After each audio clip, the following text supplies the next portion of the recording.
نبی کریم صلی اللہ علیہ وسلم جب ہجرت کر کے مکہ سے مدینہ تشریف لائے تو آپ نے دیکھا کہ مدینہ کے لوگ سال میں 2 دن وہ خوشی مناتے ہیں اور اس میں کھیل تماشا کرتے ہیں، لہو اور لعب میں مشغول ہوتے ہیں۔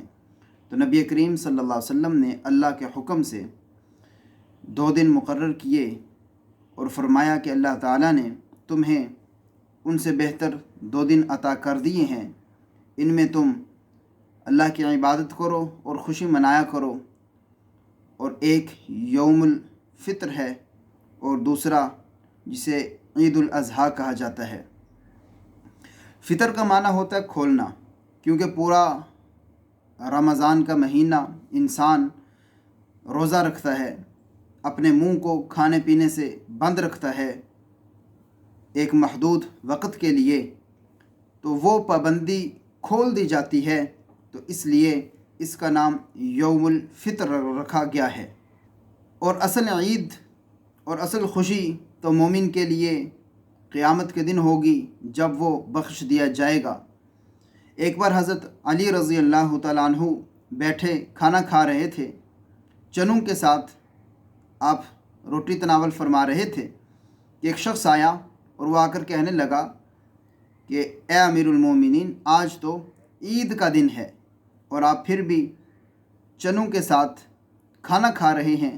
تو حضرت علی نے فرمایا، مومن کی عید تو اس دن ہے جس دن وہ اپنے رب کی نافرمانی سے بچا رہے۔ تو حقیقی عید تو یقیناً وہی ہے۔ تو یہ بھی ایک خوشی کا دن ہے جس میں اللہ تعالیٰ کی عبادت کثرت سے کرنی چاہیے۔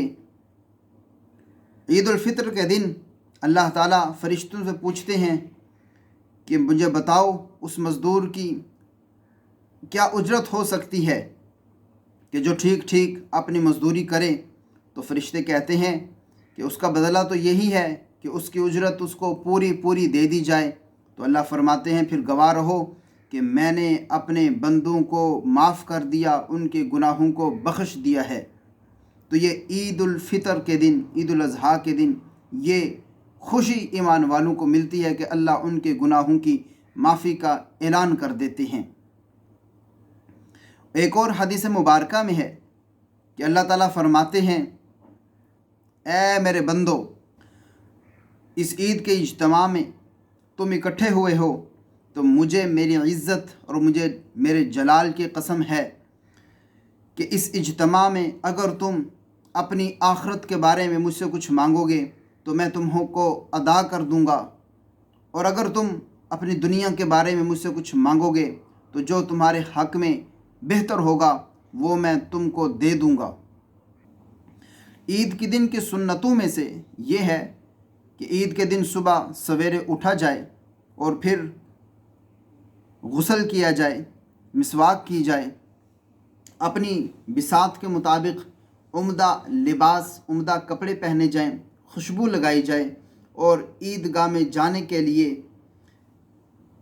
ایک الگ راستہ اختیار کیا جائے اور آنے کے لیے دوسرا راستہ اختیار کیا جائے۔